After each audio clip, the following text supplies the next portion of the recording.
دا هغه خلق دی الله پاک فرمایي یؤمنون بالغیب چې ایمان لري بالغیب. یو بل مسله درته ذکر کوم پاغي باندې د ډیرو آیتونو اشکال ختميږي. الله پاک یو ځای کې فرمایي یا ایها الذین آمنوا اے مؤمنانو ایمان راوړئ. د دې آیات څه مطلب دی چې تیاری ایمان راوړي او بیا ورته وایي الله پاک چې ایمان راوړي. دا رنګه په یو حدیث کې راځي رسول الله صلی الله علیه وسلم فرمایي اذا زنى العبد خرج منه الايمان. چې کله یو انسان زنا وکړي نو ایمان ترې نه ووځي، نو دا په دې دلالت کوي چې مرتکب د کبیرې کافر دی. نه د دې اشکال د ختمولو دپاره زه تاسو ته یو عجیبه لطیفه بیانوم.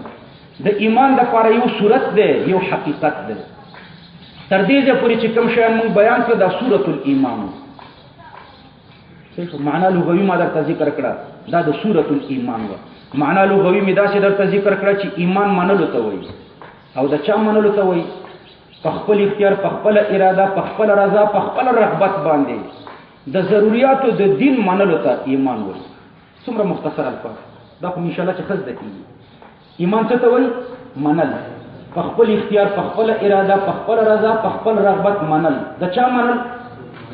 د ضروریاتو د دین منل. صحیح ښه؟ نو دې ته ویلی شي ایمان.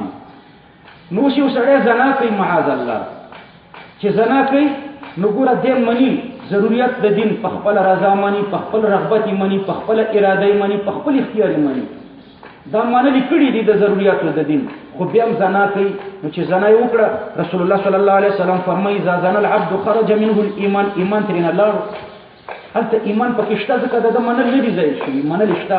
توبې وباسي، ډارېږي، خو بس خواهش ورباندې غالب دی، زنا کوي. نو ګوره زه تاسو ته وایم چې تر دې ځایه پورې دا تحقیق موږ په سورة الایمان کې کړی دی چې په خپل اختیار، په خپل اراده، په خپل رغبت او په خپل رضا ومني ټول ضروریات د دین. نو دې ته ویلی شي ایمان. خو دا سورة الایمان دی. دویم حقیقت الایمان دی. حقیقت الایمان اطمینان النفس ته وایي. اطمینان دې ته وایي چې مقتضا د شریعت دا مقتضا د طبیعت شي.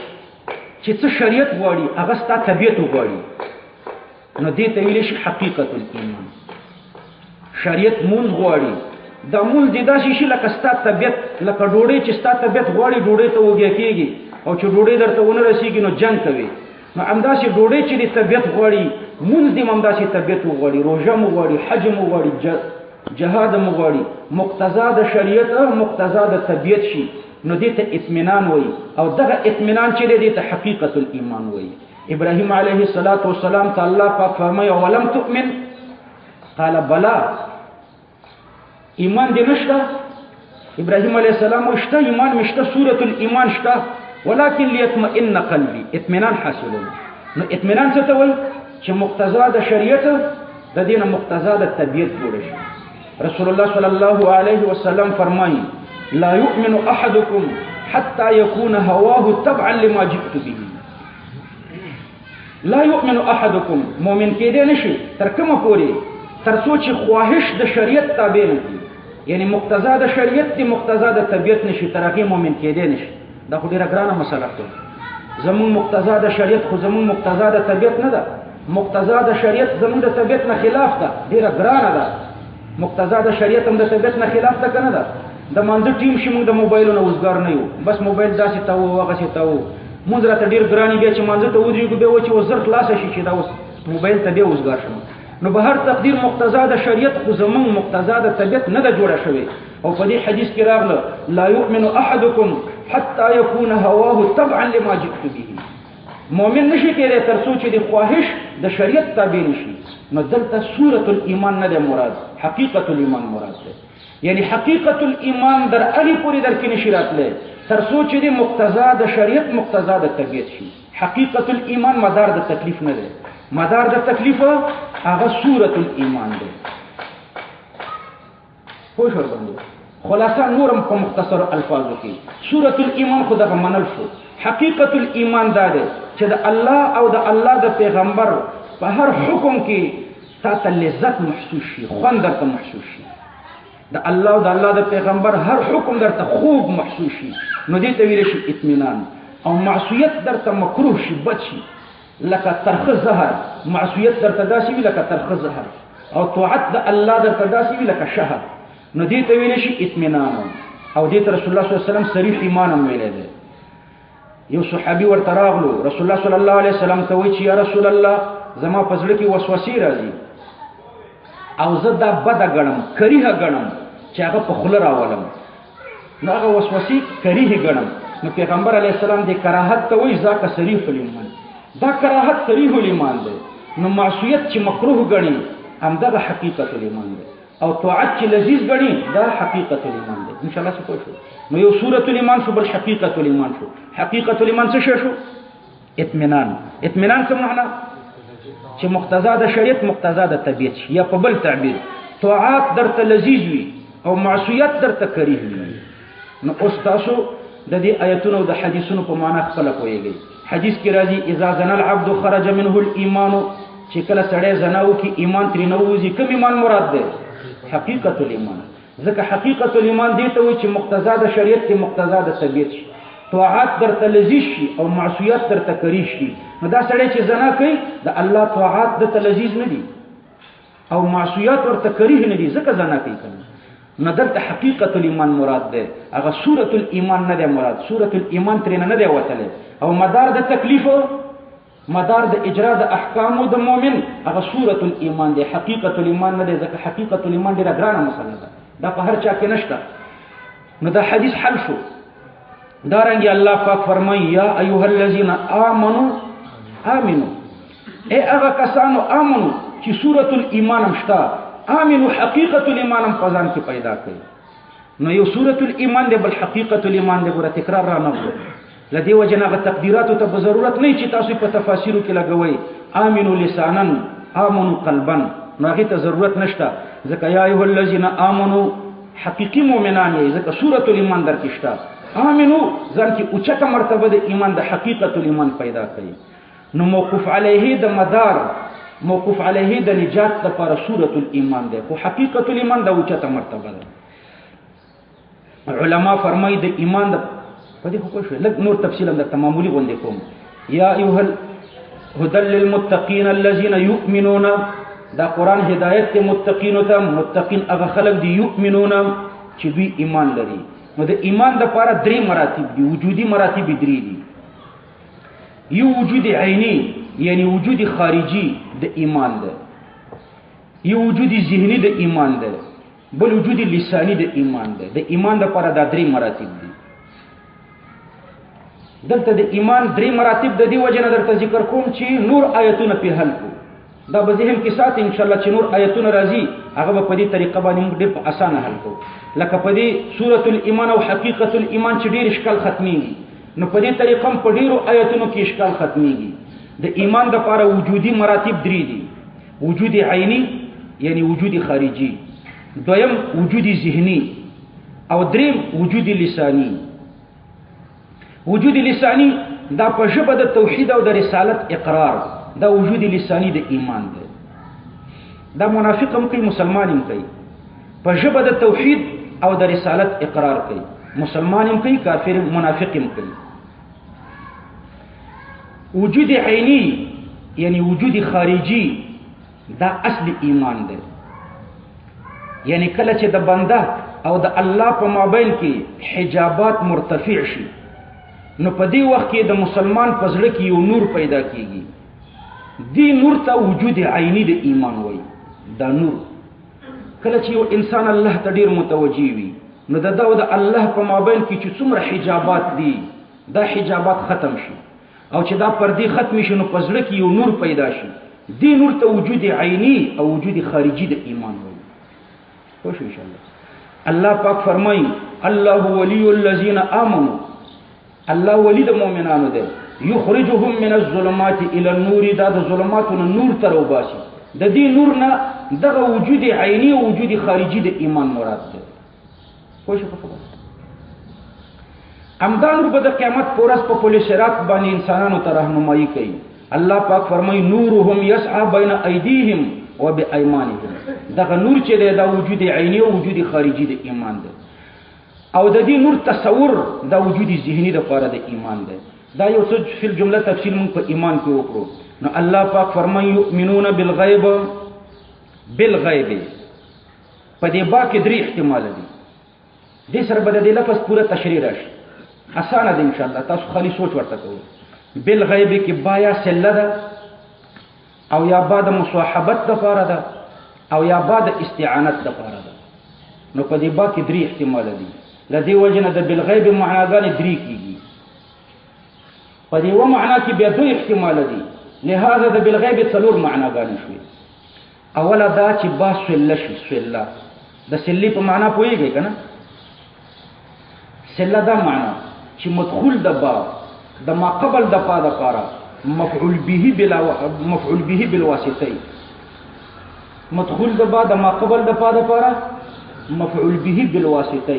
تاسو وایئ چې مفعول په دوه قسمه ده، یو مفعول به صریحي لکه ضربت زیدن، یو مفعول به غیر صریحي لکه مررت بزیدن. ضربت زیدن کې د زیدن مفعول به صریحي ده، مررت بزیدن کې د بزیدن مفعول به غیر صریحي ده. بهر تقدیر چې مدخول د با د ما قبل د پاره مفعول به بلا واسطه دې ته مفعول صریحي وایي، او چې مدخول د با د ما قبل د پاره مفعول به بالواسطه دې ته مفعول غیر صریحي وایي، او دې با ته سله وایي. صحیح. نو با د سله دې ته وایي چې مدخول د با د ما قبل د پاره مفعول به بالواسطه، یعنی مفعول به غیر صریحي دې ته سله وایي. نو اول احتمال پکې دا دی چې دا با سله شي. دویم احتمال پکې دا دی چې دا با د مصاحبت دپاره شي. مصاحبت دا معنا چې ما قبل د با د ما بعد سره متلبسي. او دریم دا چې دا با د استعانت دپاره شي، چې مدخول د با د ما قبل دپاره ذریعه او واسطه. نو په دې با کې درې احتمالات دي. اول احتمال پکې دا چې دا با سله. نو که با سله شي نو د غیب نه به مراد اشیای غیبیه. یؤمنون بالغیب دا غیب به مفعول به غیر صریحي وي. د دوی ایمان دی په اشیاو غیبیو باندې.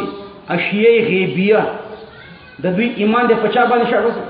په اشیاو غیبیو، لکه الله پاک، ملائکه، رسالت د محمد صلی الله علیه وسلم. نو دا ټول اشیای غیبیه دي. نو اوله ترجمه دا شوه. ګوره که با سله شي نو د غیب نه به اشیای غایبه مراد شي. اشیای غیبیه یا اشیای غایبه. نو غیب به د یؤمنون لپاره مفعول به شي، یعنی هغه خلک چې په اشیاو غایبه باندې ایمان دی. اشیای غایبه لکه الله، ملائکه، جنت، جهنم، پل صراط، عذاب قبر، دا ټول اشیای غایبه دي. نو الذين يؤمنون بالغیب دا هغه خلک دي چې د دوی ایمان دی په اشیاو غایبه باندې.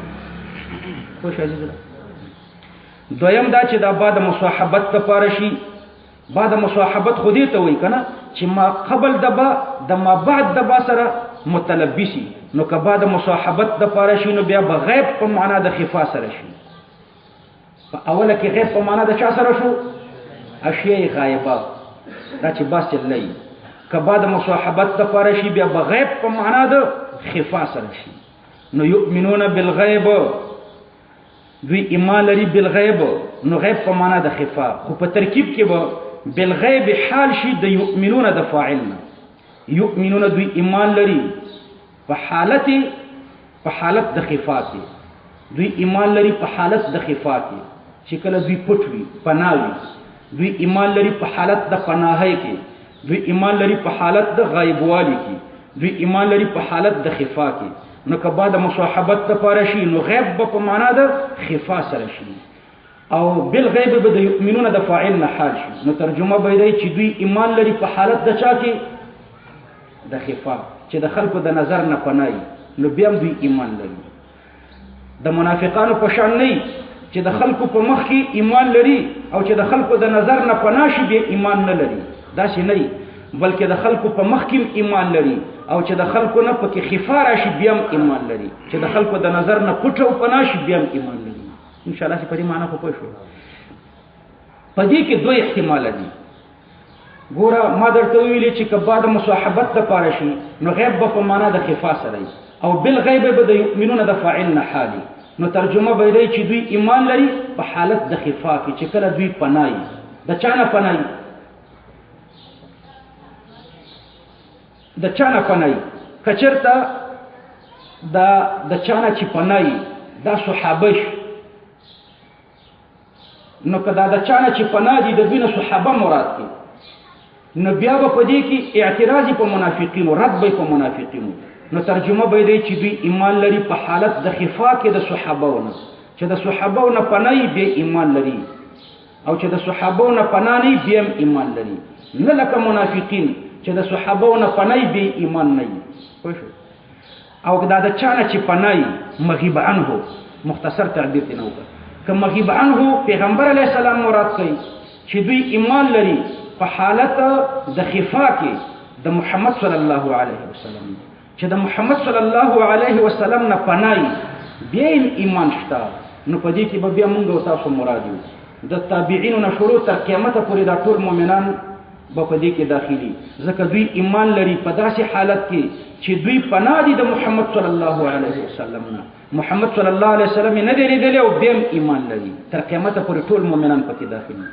خلاصه د دې دویمه معنا دا شوه چې بعد مصاحبت دپاره ده نو که بعد مصاحبت دپاره شي نو غیب به په معنا د خفا سره او بالغیب به د یؤمنون د فاعل نه حالي نو ترجمه به دی چې دوی ایمان لري په حالت د خفا کې صحیح شوه مغیب عنه څوک دی د چا نه پټي که مغیب عنه صحابه نو په دې کې به اعتراض په منافقینو راشي چې د صحابو نه پناه بیا ایمان شته او چې د صحابو په مخ کې وي بیا ایمان شته نه لکه منافقین او که مغیب عنه محمد صلی الله علیه وسلم شي نو بیا به معنا دی چې دوی ایمان لري په حالت د خفا او د غیبوبت کې د رسول الله صلی الله علیه وسلم نه نو بیا د هغه چا مدح شوه چې د صحابو نه وروسته دي تر قیامت پورې دوی په حالت د غیبوبت او د پناهۍ کې د رسول الله صلی الله علیه وسلم نه دي او بیا ایمان لري دا دویمه معنا شوه چې بعد مصاحبت دپاره شي نو په دې کې دوی احتمال شو که نه یو دا چې مغیب عنه صحابه شو دویم دا چې مغیب عنه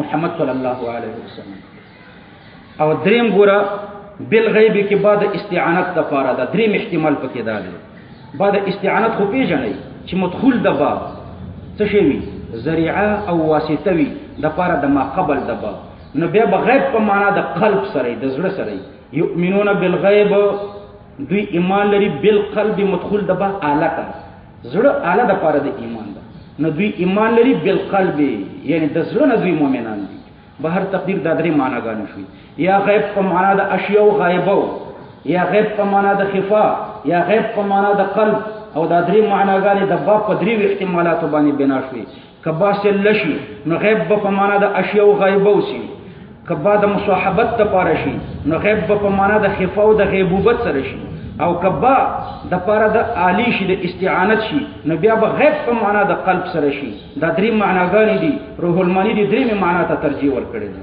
چې یؤمنون بالغیب یعنی یؤمنون بالقلب پزړه باندې دوی مؤمنان دي او اکثر نور مفسرین چې دي هغوی د اول معنا ته ترجیح ورکوي او په آثار او په حدیثو کې تقریبا د اوله معنا راغلی ده چې د دوی ایمان دی په اشیاء غایبه اشیاء غایبه لکه الله پاک جنت جهنم پولیس رات عذاب قبر په دې اشیاء غایبه د دوی ایمان دی اکثر مفسرین د اول معنا ته ترجیح ورکوي بعض علما د غیب او د غایب په مابین کې فرق کوي فرق داسې کوي چې غیب دی ته وایي چې ما لا تراه انت چې تی نه ګوري لکه ملایکې ته نه ګوري نو دا غیب شو پیریان ته نه ګوري نو دا غیب شو الله پاک ته نه ګوري نو دا غیب شو ما لا تراه انت او غایب دی ته وایي چې ما لا تراه ولا یراک چې نه ته ګوري نه تا ګوري چې تیم نه ګوري او تام نه ګوري نو دې ته ویلی شي غایب لکه دواړه اندر نه یو بل ګوري او نه دا بل هغه بل ګوري دواړه یو د بل نه غایب دي له دې وجې نه وایي الله ته غیب ویلی شي او غایب ورته نه شي ویلی ځکه غیب خو دې ته وایي چې ما لا تراه انت چې تی نه ګوري نو موږ خو الله نه دی لیدلی خو غایب به الله ته نه وایي ځکه غایب دې ته وایي چې لا تراه ولا یراک نه ته ګوري نه تا ګوري الله خو موږ ګوري کنه فإن لم تكن تراه فإنه يراك اوس د غیب تعریف درته کوم یؤمنون بالغیب د غیب معناګانې کوم ذکر ان شاء الله د غیب د معناګانو نه وروسته د غیب تعریف درته کوم نو په دې باندې به یو اشکال ختم شي تاسو شرع قید ویلې ده او په شرع قید کې هم داسې ویلي دي چې اسباب د علم درې دي اسباب د علم درې دي حواس سلیمه خبر صادقه او عقل بیا په عقل کې تقسیم کړی دی چې بعضې شیان بعضې امور د هغوی ادراک په عقل باندې کېږي بداهتن، او بعضې امور داسې دي چې په عقل باندې ادراک کېږي استدلالا. نو ټول اسباب د علم څلور شو. صحیح شو؟ اسباب د علم څلور شو. اول سبب د علم حس دی. حس خو پېژنې قاري صاحب، حواس خمسه ظاهره، سترګې او غوږونه دا حس دی. نو به هر تقدیر ګوره، اول سبب د علم دپاره حس، دویم سبب د علم دپاره خبر صادق، دریم سبب د علم دپاره عقل. عقل بیا په دوه قسمه ده شاباسي، د بعضې امورو ادراک په عقل باندې بداهتن کېږي، او د بعضې امورو ادراک په عقل باندې استدلالا کېږي. صحیح شو؟ نو اسباب د علم ټول څلور شو. اول حس، دویم خبر صادق، دریم عقل بداهتن، څلورم عقل استدلالا. ان شاء الله چې پوه شو ورباندې.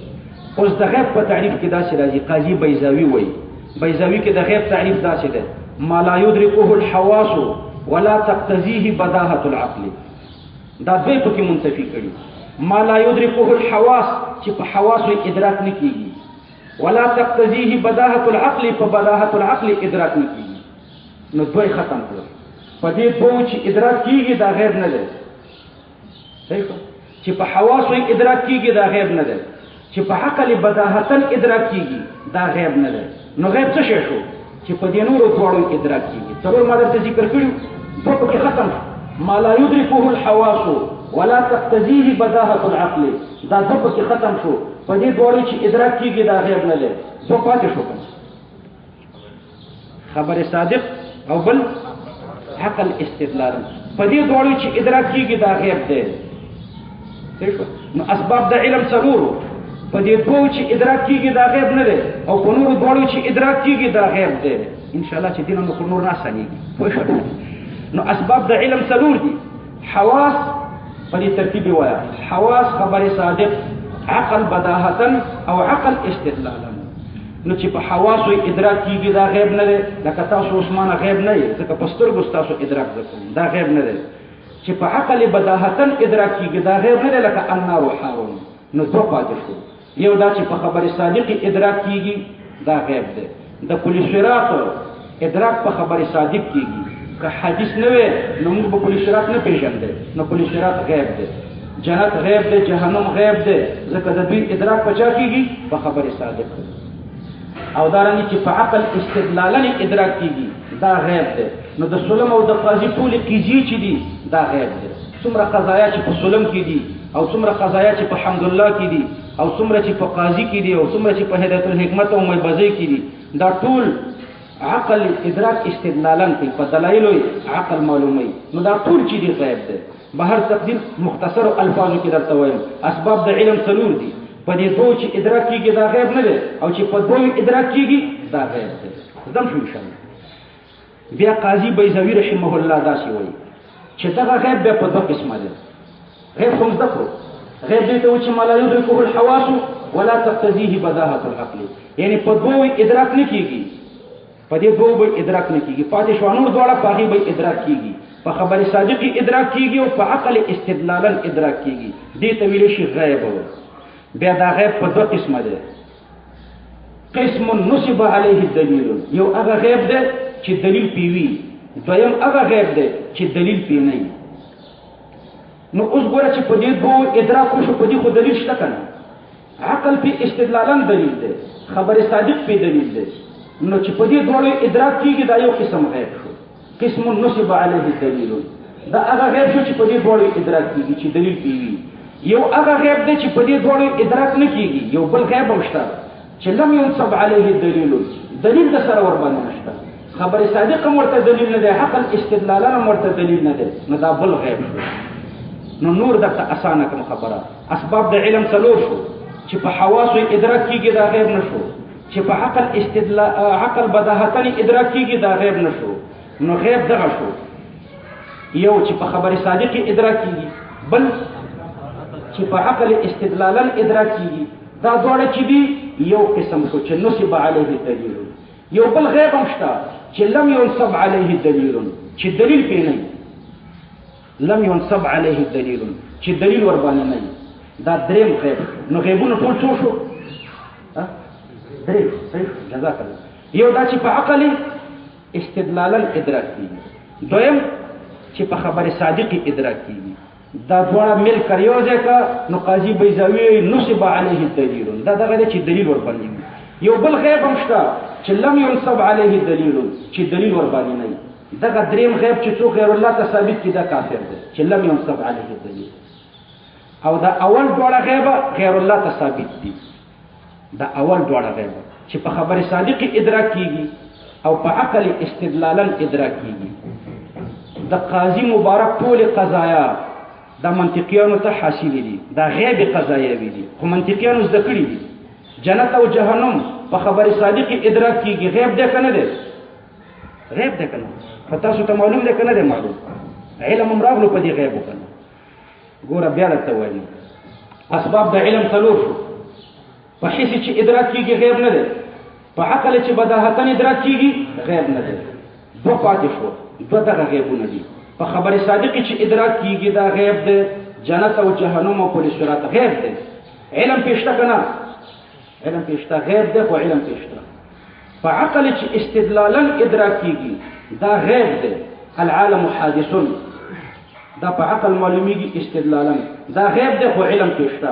نو په دې ډول علم بندگانو ته الله ورکړی دی. دا داسې غیب ده چې نصب علیه دلیل، دلیل ور باندې شته. او بل هغه غیب دی چې په دې ډول ادراک نه کیږي. صحیح، عنده مفاتيح الغیب لا يعلمها الا هو. نو دا دریم قسم غیب په دې باندې دلیل نه دی قایم، نو دا الله پاک چاته نه دی ورکړی. دا دریم قسم غیب دا تر دې پورې ما د غیب تفصیل درته وکړو. ګوره د علم غیب مې درته نه دی کړی چې تاسو ونه وایئ چې تاسو علم غیب غیر الله ته ثابت کړئ. دا مې د غیب تفصیل درته وکړو. غیب دغه شو. ګوره په څلور اسباب د علم دا د غیب تفصیلو. په حواسو چې ادراک کیږي دا غیب نه دی، په عقل چې بداهتن ادراک کیږي دا غیب نه دی. غیب درې قسمه دی. یو دا چې په خبر صادق ادراک کیږي، دویم دا چې په عقل استدلالا ادراک کیږي، دریم چې دا ډول پکې نه لم ينصب عليه الدلیل، هیڅ دلیل پرې نه. دا درې غیب شو. تر دې پورې ما د غیب بیان درته وکړو. اول ډول غیبونه الله پاک بندگانو ته ورخودلي دي، او دا دریم غیب الله بندگانو ته نه دی ورخودلی. دا مې د غیب بیان درته وکړو. د غیب په تعریف کې دوه ټکي دي. ما لا يدركه الحواس ولا تقتضيه بداهة العقل. په دې خو پوه شئ. اوس درته د علم غیب بیان کوم. علم غیب کې یو دریمه جمله زیاته کا، د امدې دوه جملو سره یو دریمه جمله زیاته کا. علم غیب چاته وایي؟ ما لا يدركه الحواس ولا تقتضيه بداهة العقل ولم ينصب عليه دليل. دا درې وړه چې پکې راشي. صحیح شو؟ ما لا يدركه الحواس، حواس پکې ختم دي. ولا تقتضيه بداهة العقل، بداهة العقل پکې ختم. دوه پاتې شو کنه؟ ولم ينصب عليه دليل، دا دوړم ختم.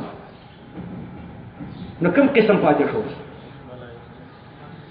اخیری غیب پاتې شو چې دلیل ور باندې نه. نو علم غیب صرف دغه اخیری قسم ته وایي چې دلیل ور باندې نه. ګوره یو غیب بل علم الغیب. علم الغیب صرف د اخیری قسم ته وایي، او غیب درې قسمو ته وایي. نو غیب په درې قسمه دی او علم الغیب په یو قسم دی. غیب په څو قسمه دی؟ درې. کوم؟ اول دا چې په خبر صادق ادراک کیږي، دویم دا چې په عقل استدلالا ادراک کیږي، دریم دا چې په دې ډول ادراک نه کیږي لم ينصب عليه دلیل. صحیح شو چې په دې ډول ادراک نه کیږي. غیب په درې قسمه دی، خو علم الغیب یو قسم دی، دا اخیری قسم چې لم ينصب عليه دلیل. صحیح شو؟ علم الغیب صرف یو قسم دی او غیب درې قسمه دی. نو غیب جدا شي دی او علم الغیب جدا شي. اوس ان شاء الله چې ذهن په اخلاص شوی. نو د علم غیب تعریف دا دی چې ما لا يدركه الحواس ولا تقتضيه بداهة العقل ولم ينصب عليه دلیل. صرف دغه دریم قسم ته علم الغیب وایي. دا تعریف چا کړی دی؟ نبراس کړی دی. نبراس کې وګورئ هغه اخیری طرف کې هغه د چې څوک کاهن ته ورغلو کافر کیږي که نه کافر کیږي، د دې په بحث کې دلته نبراس لیکلي دي چې علم الغیب دغې ته وایي چې دا درې ټکي پکې راشي. ما لا يدركه الحواس ولا تقتضيه بداهة العقل ولم ينصب عليه دلیل. نو علم الغیب دغه تعریف شو. بنا په دې تعریف غیر الله ته الله دا شی نه دی ورکړی. داسې شی الله غیر الله ته نه دی ورکړی چې لا یدرکه الحواس ولا تقتضیه بداهة العقل ولم ينصب عليه دلیل وي. د دې تعریف مطابق الله دا شی چاته نه دی ورکړی. نو علم غیب الله چاته نه دی ورکړی. غیب ورښودلی خو علم غیب نه دی ورښودلی. نو غیر الله ته په اعتبار د لغت عالم الغیب ویلی شي.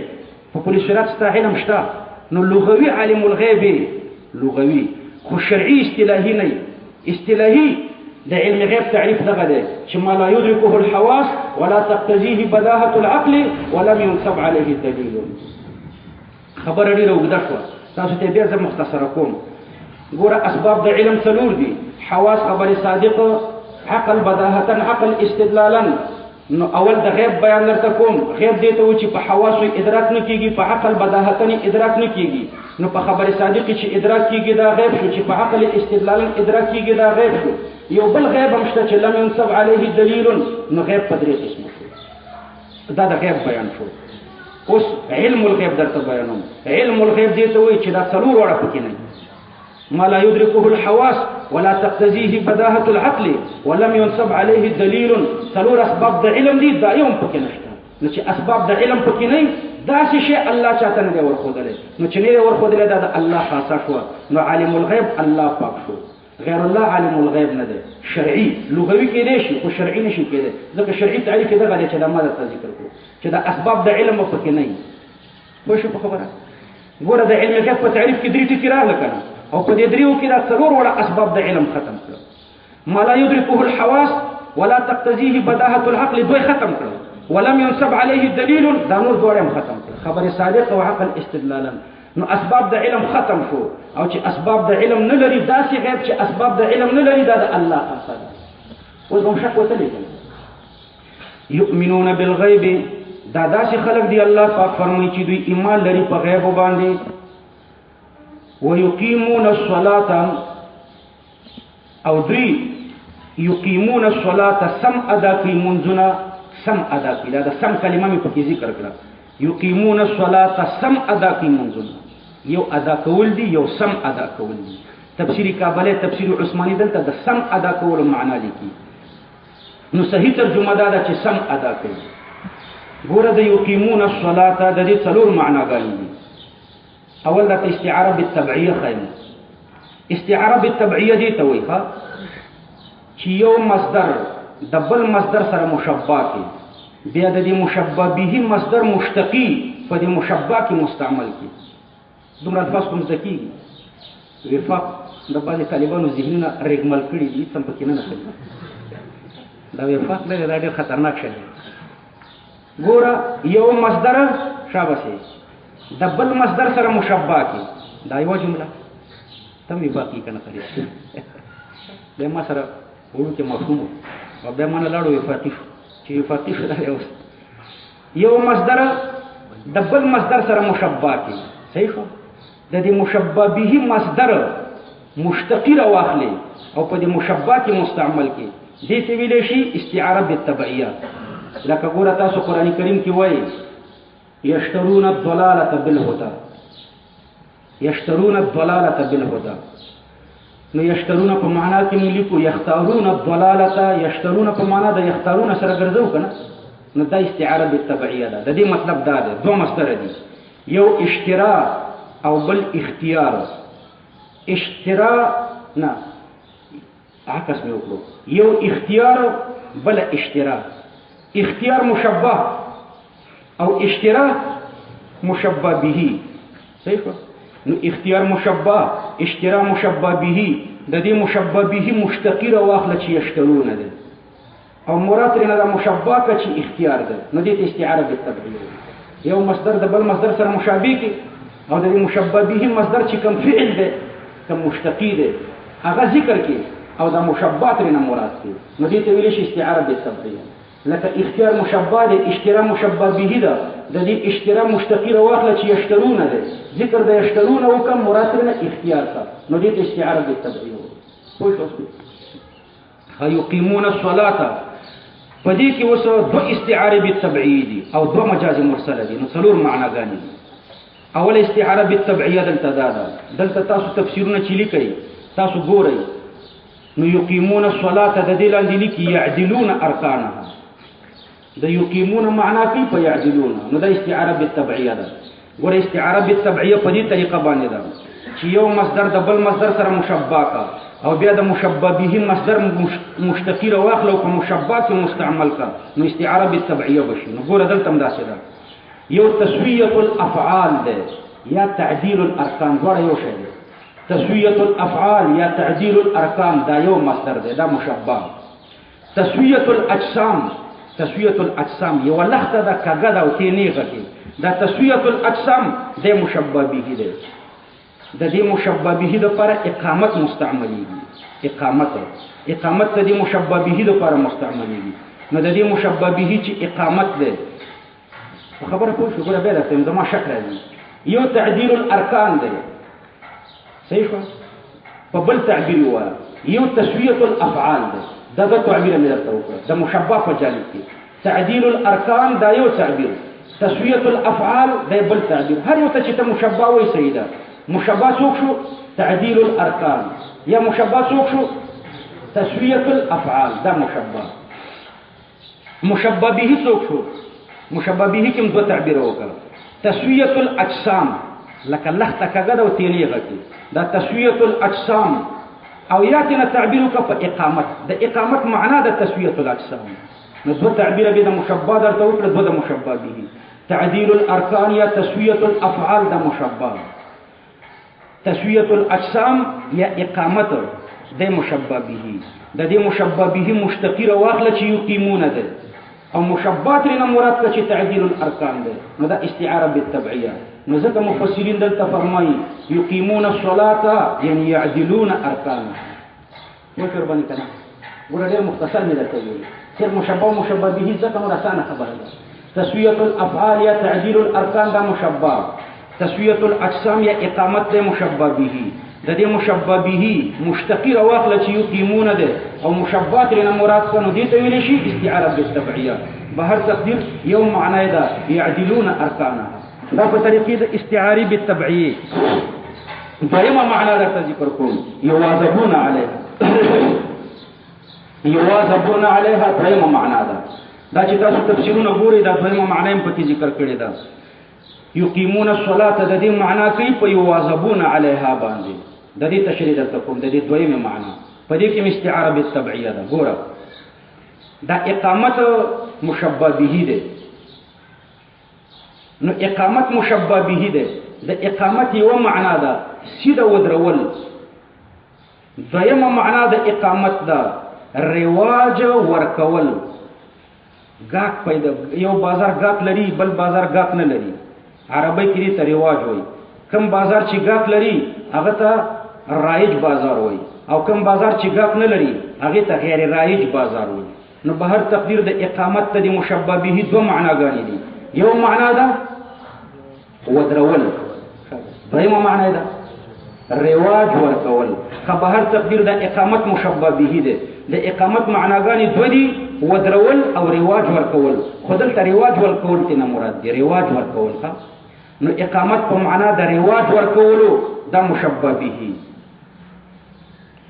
نو اقامت په معنا د رواج ورکولو سره شابه شي دا مشبہ به او مواظبت مشبہ ده نو مواظبت مشبہ اقامت په معنا د رواج ورکولو د مشبہ به نو دلته د مشبہ به مشتقی راواخله چې یقیمون ده او مشبہ ترنه مراد ته چې مواظبت ده نو دا استعاره بالتبعیه نو ځکه علما فرمایي چې یواظبون علیه همیشه والی ورباندې کوي په دویمه طریقه پوه شو دا دویمه د اول لږ اسانه وکنه مشبہ څوک شو مواظبت مشبہ به څوک شو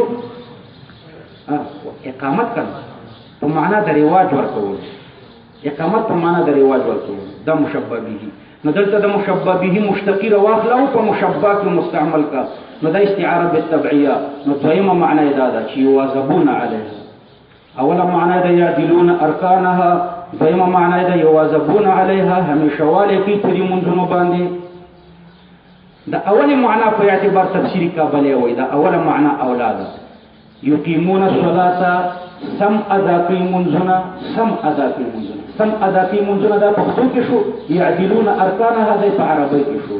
نو پښتو کې ترجمه دا شو چې سم ادا کوي منځونه، دا ډېر ښه تفسیر دی، دا تفسیر کابل اردو کې عثماني. درېمه معنا دا ده چې یتشمرون لادائها. درېمه معنی مفسرین دا ذکر کوي، پیسې را بډ وهي دپاره د ادا د مانځو. نو ګوره اقامت مسبب دی او تشمر للادا یعنی د چستۍ سره ادا کول دا ورته سبب دی. نو ذکر د مسبب دی چې یقیمون الصلاة دی او مراد ترېنه سبب دی په طریقې د مجاز مرسل. درېمه معنی دا ده چې یتشمرون لادائها، پیسې را بډ وهي دپاره د ادا د مانځو، یعنی په چستۍ سره مونځ ادا کوي، په چستۍ سره، داسې نه چې ودی په مانځه کې، بلکې چست او چالاکي تکړۍ مانځه ته ولاړي، نو په چستۍ سره مونځ ادا کوي. په دې پوه شو؟ نو درېمه معنی دا شوه چې په چستۍ سره مونځ ادا کوي دی پښتو کې. عربی کې یتشمرون لادائها، نو دا په طریقې د مجاز مرسل سره مونږ وایو. د دې وجه دا ده چې اقامت دا مسبب دی. دلته مسبب ذکر شوی چې اقامت دی. یو سړی چې چست او چالاک یا غني ولاړي، بهر تقدیر اقامت مسبب دی او یتشمرون لادائها دا ورته سبب دی. په چستۍ سره مونږ ادا کول دا ورته سبب دی. ذکر د مسبب مراد ترېنه سبب دا مجاز مرسل. پوه شئ عزیز الله کنه؟ څلورمه معنی دا ده چې دلته مطلق ادا ترېنه مراده شي. یقیمون الصلاة یعنی یؤدون الصلاة، دوی ادا کوي مونځ. نو ذکر د اقامت دی جز او مراد ترېنه کول دی، نو دا بیا مجاز مرسل دی. نو د یقیمون الصلاة څلور معناګانې شو. الله پاک فرمایي ښه معنا پکې دا اوله ده، له دې وجې نه تفسیر عثماني هم دغه معنا ذکر کوي. یقیمون الصلاة سم ادا کوي مونځونه. ومما رزقناهم ينفقون، الله پاک فرمایي د هغې څه نه چې ما دوی ته ورکړي دي، ينفقون دوی د الله په لاره کې هغه خرچه کوي. دلته درې لفظ دي، یو لفظ د ما دی مما، دویم لفظ د رزقناهم دی رزق، او دریم لفظ د ينفقون انفاق دی. د دې درې وړو به د الله پاک په توفیق جدا جدا تشریح درته ذکر کړم. دا نن سبق په لږ سخت نور اسانېږي، صحیح ده؟ نور به انشاءالله چې بیا لږ زیات کړو. ومما رزقناهم، مما ما یو موصوفه ده او بله موصوله ده، بله ما مصدریه ده. دلته د درې وړو احتمال پکې شته. که ما موصوفه شي ترجمه بدایي من شیء رزقناهم ينفقون، کما موصوله شي ترجمه بدایي چې من الذي رزقناهم ينفقون، او کما مصدریه شي نو بیا به معنا دی چې من رزقنا ينفقون، ما چې دوی ته کوم رزق ورکړی دی د هغې رزق نه دوی د الله په لاره کې نفقه کوي. نو ما یا موصوله ده یا موصوفه ده یا مصدریه ده. علما فرمایي چې راجحه دا ده چې دا ما موصوله شي، لیکن په دې یو خطرناک اعتراض دی. ګوره اعتراض دا دی نحوي، ومما چې ما موصوله شي، نو ما موصوله رزقناهم د الله، رزقناهم ينفقون. نو اوس اعتراض دا وریدېږي چې په سله کې خو عایدي چې موصول ته راجي وي، نو رزقناهم ينفقون په دې کې به ضمیر وي چې د ما ته راجي وي. دا هم ضمیر خو ما ته نشي راجي کېدی ځکه دا ضمیر د جمع دی او ما خو مفرد دی کنه، نو دا هم ضمیر نه دی، بل ضمیر به پکار وي. نو دا بل ضمیر یا به متصل کوي دا مقدر ضمیر، یا به منفصل کوي. که متصل کوي نو اتصال د ضمیرینو راغلو چې په رتبه کې یو برابر دي، او داسې دوه ضمیره چې دواړه متصل کې او په رتبه کې یو برابري، دا د نحویانو په نظر ناجایز دي. دوه متصل ضمیرونه چې په رتبه کې یو برابري د نحویانو په نظر ناجایز دي. نو که ضمیر متصل کوي نو دغه نقصان راځي چې اجتماع د ضمیرین راځي، متصلین او متحدی رتبه، دو ضمیرین متصلین یو ځای راغله چې په رتبه کې سره متحد دي، نو دا د نحویانو په نظر ناجایز دي. او که دغه ضمیر مقدر چې موصول ته راجع دی دا که منفصل کوي نو ګوره به اجتماع د متنافیین راځي. وجه دا ده چې تاسو په کافیه کې وایي که نه چې ضمیر منفصل لغرضین راځي، د یو غرض د وجې نه ضمیر منفصل کولی شي، داسې وایي که نه د غرض د وجې نه ضمیر منفصل کېږي. نو دا انفصال لغرضین راځي، نو د یو غرض د وجې نه انفصال راغلی دی، نو بیا د حذف څنګه کړو؟ د غرض د وجې نه منفصل شوی دی او چې حذف دې کړو هغه غرض فوت شو. نو په هر تقدیر اعتراض دا وریدېږي چې که دا ما موصوله شي نو رزقناهم ينفقون دا به ورته سله شي او پس ينفقون به سله رزقناهم ينفقون او په سله کې ضمیر وي چې موصول ته راځي وي او دلته رزقناهم ينفقون کې دا دوه ضمیره دا د ماته نه دي راځي ځکه دا ضمایر د جمع دي نو خامخا بدل ته بل ضمیر مقدر کوي هغه مقدر ضمیر که متصل مقدر کوي متصل نو اجتماع د ضمیرین متصلین متحدی الرتبه راځي او که منفصل مقدر کوي نو انفصال د ضمیر خو لغرضین راځي نو چې حذف ذکرو خلاصي نو هغه غرض خو تاسو ورته اول جواب ورکړئ اول جواب دا چې زه ضمیر مقدر کوم متصلا او کته وای چې اجتماع د ضمیرین متصلین متحدی رتبه راغله نو دا نه راغلی متحدی رتبه دا خو اختلاف پکې شته جمعا او افرادا یو ضمیر د جمع دی بل ضمیر د مفرد دی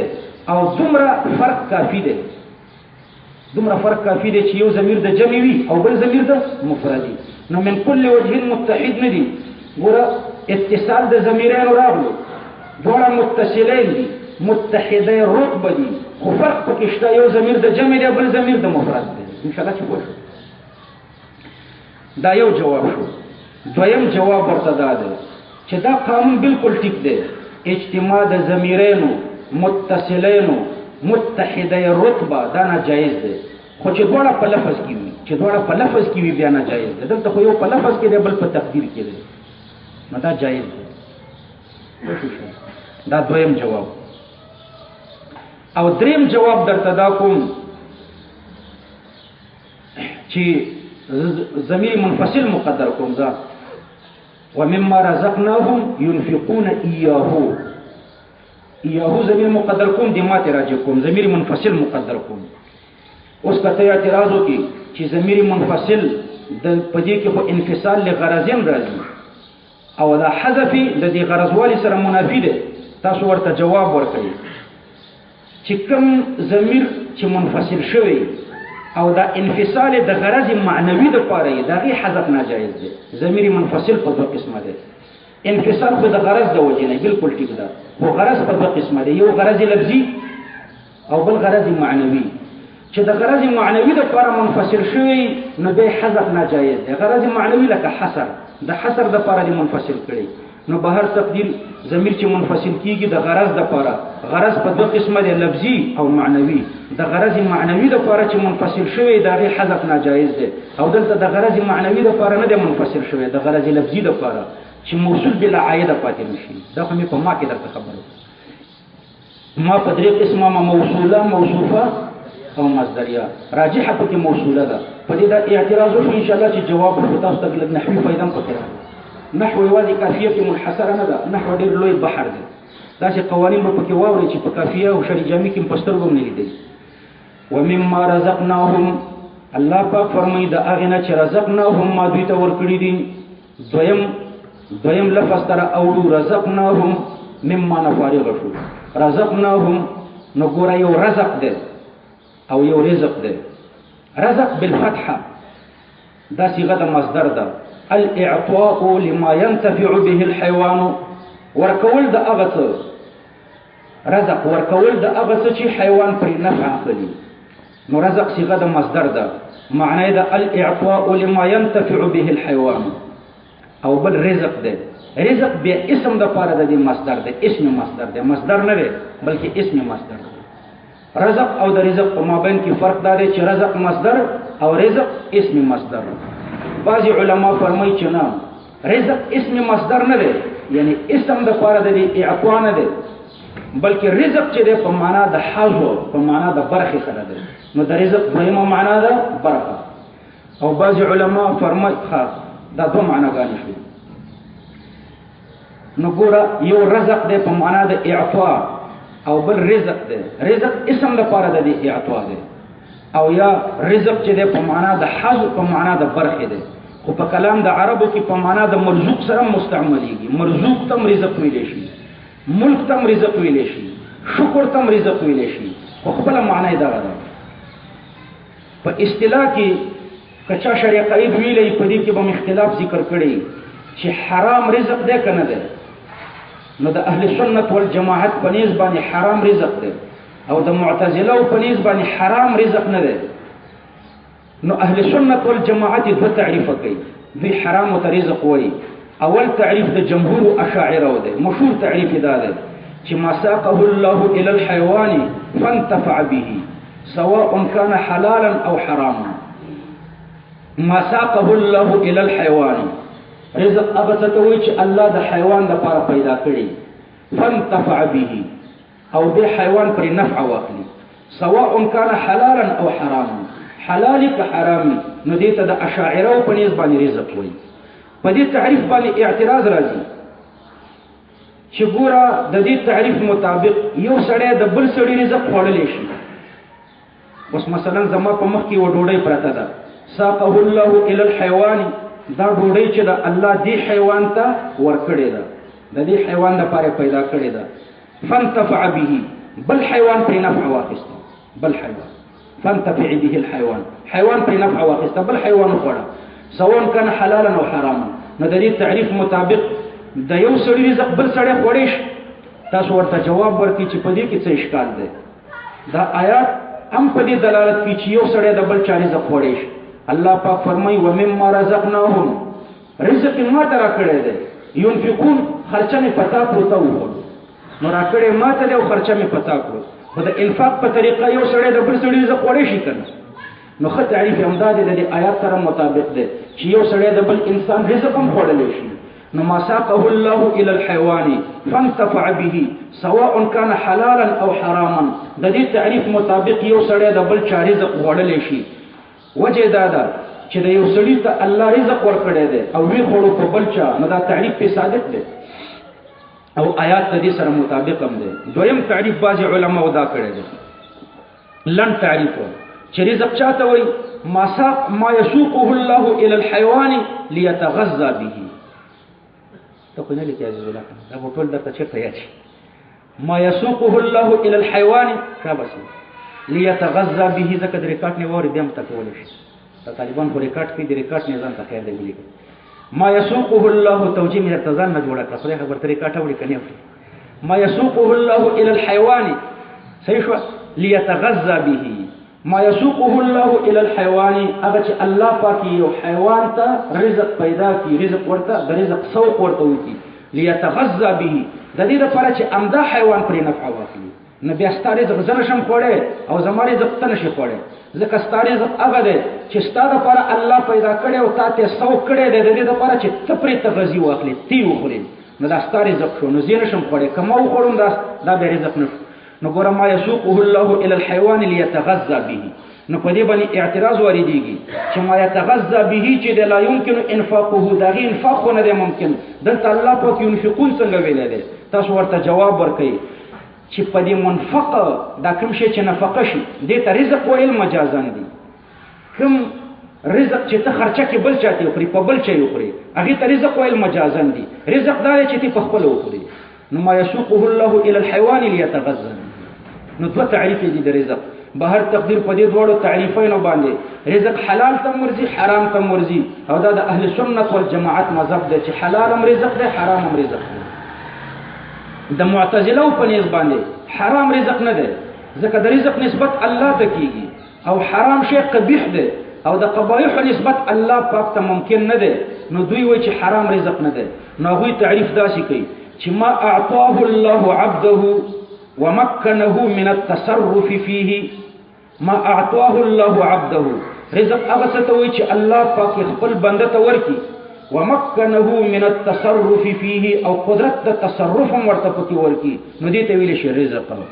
نو اضافت الله ته معتبر شو. نو د دوی په نسبت باندې حرام رزق نه دی.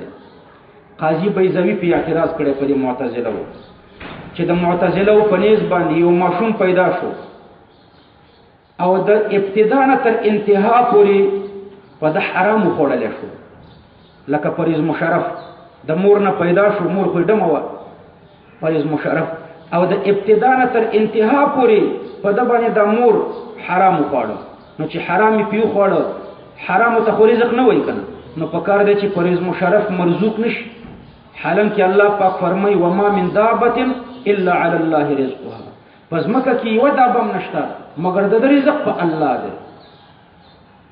په دې پوه شو نو په کار ده چې دې مرزوق نشي لیکن دا توجیه انتهایی ضعیفه ده روح المانی په دې ډېر سخت اعتراض کړی د قاضي بیضوي په دې توجیه اعتراض پیدا کړی دی چې دا اعتراض به په پرویز مشرف هلته ورصادق شي چې دا بالکل په ټول عمر کې حلال نه خوړلی حلال کې دا تنفس حلال دی چېرته به په اسلام آباد کې شاه فیصل مسجد ته تللی وي هلته خو به چېرته اوبه څکلي وي نو دا اوبه ورته حلالې وي نو په ټول عمر کې دا ممکنه نه ده چې سړی د حلال ونه خوري تنفس حلال دی اوبه حلالې دي او دارنګې د مخمسي په حالت کې حرام هم حلالېږي سړی چې د ولږې نه مړ کېږي نو بیا ورته حرام هم حلال دی نو دا نه ده ممکنه چې سړی دی بالکل حلال ونه خوري ضرور حلال خوري نو دا اعتراض غلط دی صحیح توجیه په معتزلو باندې په رد کې دا ده چې حلال هم رزق دی حرام هم رزق دی رسول الله صلی الله علیه وسلم دواړو ته رزق ویلی دی ګوره یو حدیث کې راځي یو صحابي دی حضرت عمرو ابن قره رضی الله عنه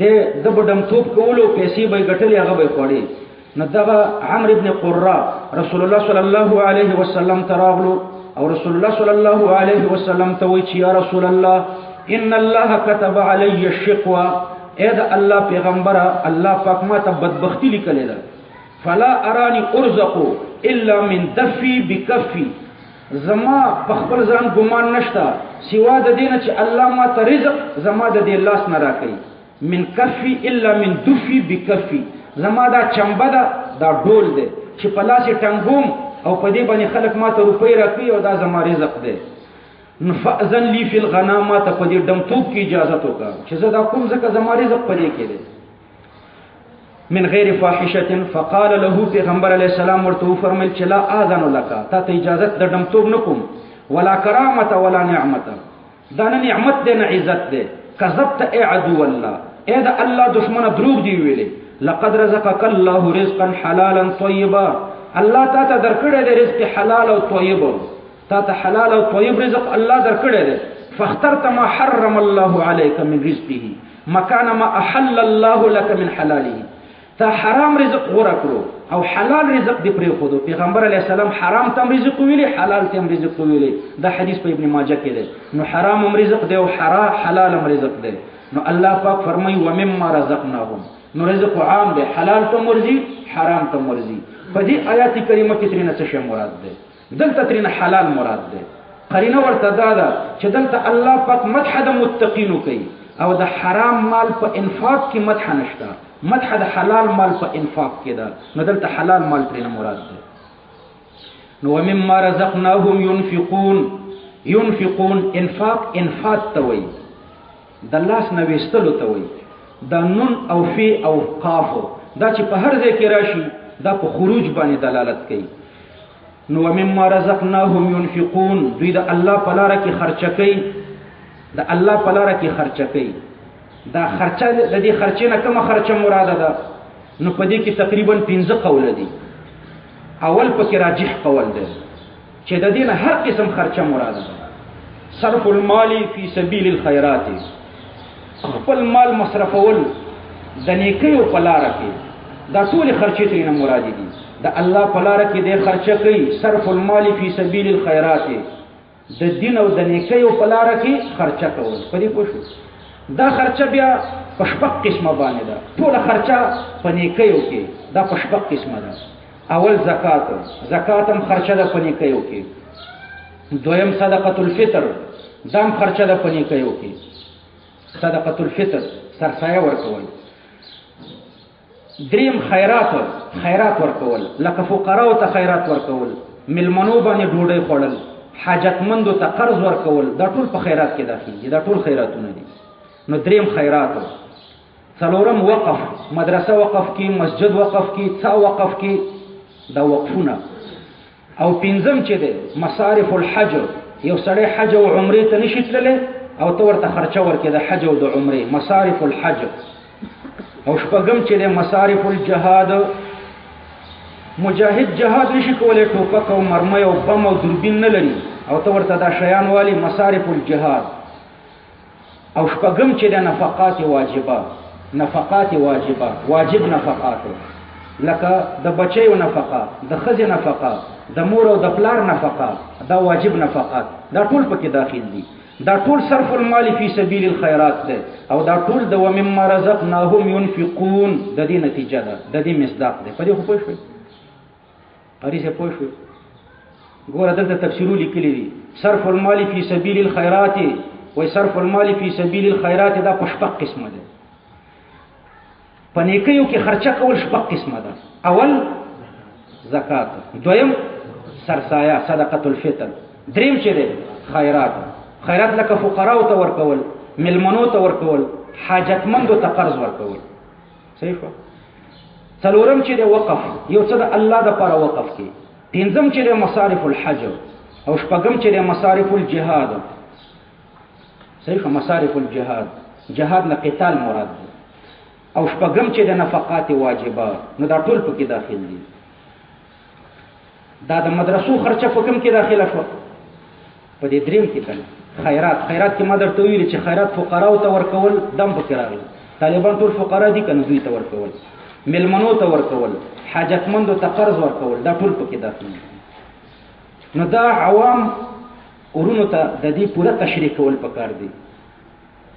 دا تبلیغ چې دا ډېر ښه لاره ده. خیر غالب ده. خیر په دې وجه غالب ده چې ګوره 1400 کاله په افغانستان او پاکستان باندې تیر شو، خو د جمعتونو امام